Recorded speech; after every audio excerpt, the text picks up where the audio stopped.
This photographer has traveled almost non-stop for the majority of his life on next to nothing besides his camera, film, and the clothes on his back. He lived in exile for 20 years with no nation to call his own, and used his experiences to shape his photographic voice to reflect on and make connections with those living through similar conditions. He's spent 30 years creating incredibly unique panoramas of the impact humanity has had on nature throughout time immemorial. He's a member of Magnum with over 60 years of photography experience that continues to push the photographic medium through well-thought-out projects and long-term endeavors. This is Street Smarts Volume 23, Josef Koudelka.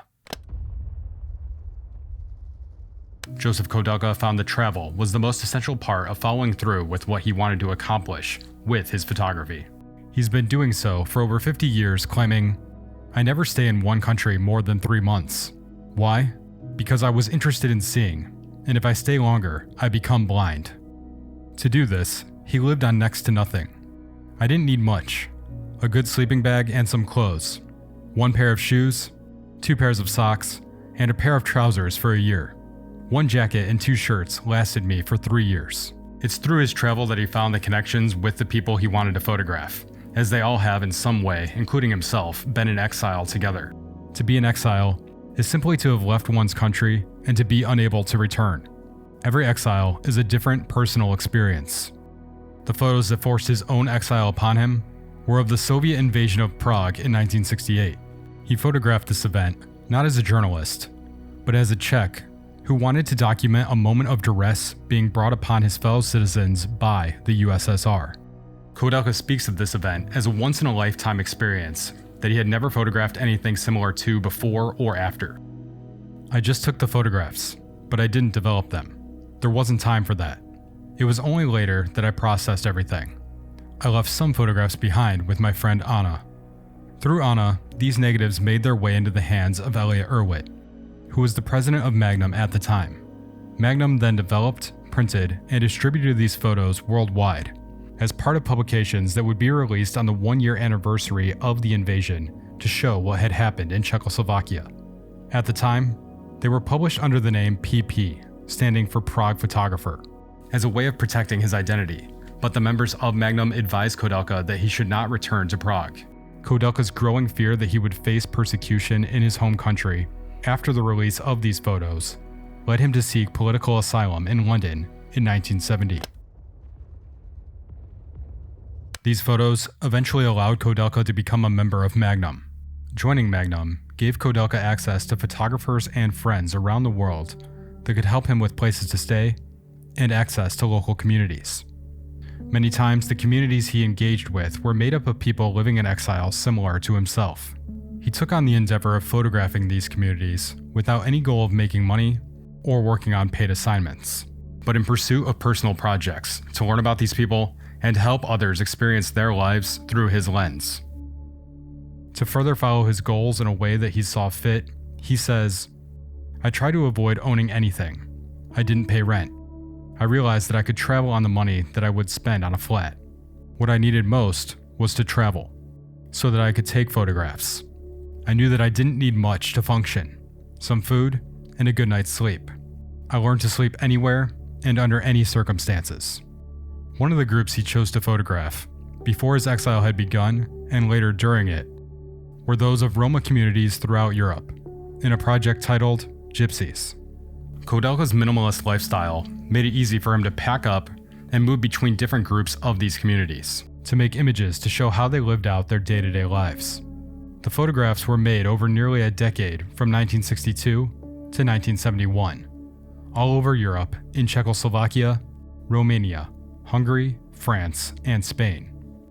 During this period, in communist-controlled areas, Roma people were forced to assimilate into the culture through laws that came with prison time for anyone who attempted to carry on in the traditions of their nomadic lifestyle living on the road.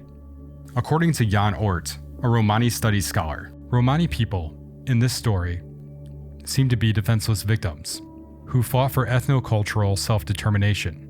Just during this short time in which their organization, the Union, was working in the late 1960s and early 1970s. However, the post-war history of the Roma can also be seen as the story of maintaining their cultural values even under conditions politically which were not always receptive to them. Koudelka's immersion into these groups is what allowed him to create a true representation of all that they were going through. During this time, early in his career, Koudelka also developed what would become his signature style. He is often cited as having unique shadows and contrast in his images. This is how he describes his methods for getting his photos to look this way, which is a byproduct of needing to heavily push his film, which leads to heavy contrast and grain. He needed to push his film in order to bring up the exposure, given the film and equipment he was using, and the conditions he was using it in, with relatively quick shutter speeds. When I was in Prague, I photographed the Gypsies with a 25mm f4 lens. I shot inside, mostly at a 30th of a second or less. I bulk loaded East German 400 ASA movie film and pushed it as far as I could go in a hot developer. Sometimes I left it in overnight, sometimes to 3200 ASA. If you're getting anything out of this, if you could please like, share, comment, or subscribe to help push it in the algorithm, I would greatly appreciate it. Now, back to the video. After photographing the Gypsies project with a wide-angle lens, he stated, "When I understood that I don't need any more wide-angle lens photos, that on the contrary, there's a repetition coming. I bought 2 Leicas and started to use a 35mm lens and a 50mm lens. I knew that the techniques will change the vision, if you change the technique." In the spirit of continuing changes in vision and technique, Koudelka chose to move to panoramic format in 1986, when he worked for a French organization whose goal was to represent the French landscapes of the 1980s.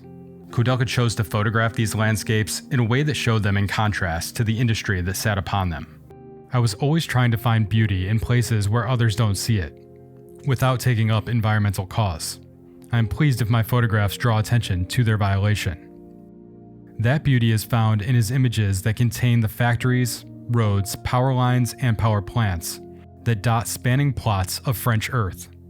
No matter how much Koudelka may not have intentionally wanted to take up environmental cause, the impacts industry had on these spaces is impossible to avoid taking note of when looking at these frames. Through panoramic photography, Koudelka came away with hauntingly beautiful images that were significantly different than any of the work he had previously made. His vision and techniques shifted the subject matter he chose to photograph from people to places.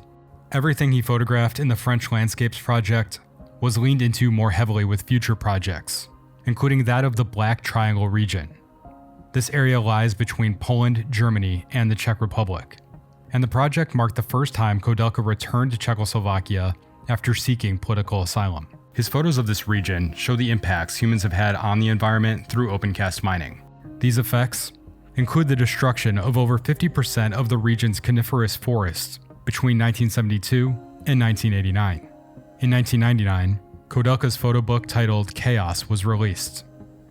He continues his panoramic visions by displaying over 100 images that he created over the course of 12 years. They are both horizontal and vertical panoramas that take the medium to another level, since the format usually includes far-off landscapes and the serene. Thus, the name Chaos is fitting. The images include texture shots of walls, toppled Roman columns, and rundown Soviet streets. Later in his career, when Koudelka switched from film to digital, Leica created a one-of-a-kind panoramic version of the S2 specifically for him. He decided to move from digital because of the cost of film for panoramics and the impossibilities that Koudelka claims came with developing his choice of 220 film, a film with the same width of 120, but twice as much film and no backing paper that has mostly fallen out of use. When Leica made a digital panoramic camera for me, which gave me a similar result to the analog camera I was using before, I was very happy, because now I could pick up my camera, call my friends, which I have all over the world, and just say, "Can I sleep in your house?" I no longer needed to carry with me 35 kilograms, only about 10 kilograms, and I don't need to go through the X-ray machines, which I really dislike. So the digital camera makes it easier, and also more interesting.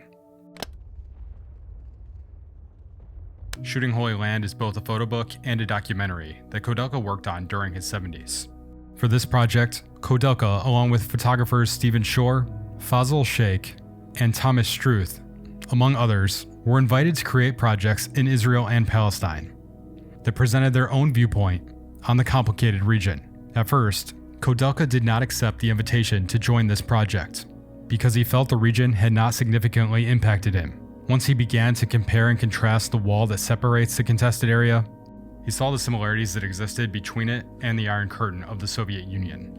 He drew upon his experiences in Czechoslovakia, but also upon the experiences he had photographing the world's landscapes. The landscape there is so beautiful, and when I saw the wall, I felt very sad. In the same way that there is a crime against humanity, there can also be crime against the landscape. This recognition caused him to repeatedly come back to the area over a period of nearly 5 years, from 2008 to 2012, so that he could see it in different times of the year under different weather conditions. The images taken there, and the documentary created by Gilad Baram, both offer a strange calm somewhat similar to images created in France and the Black Triangle before.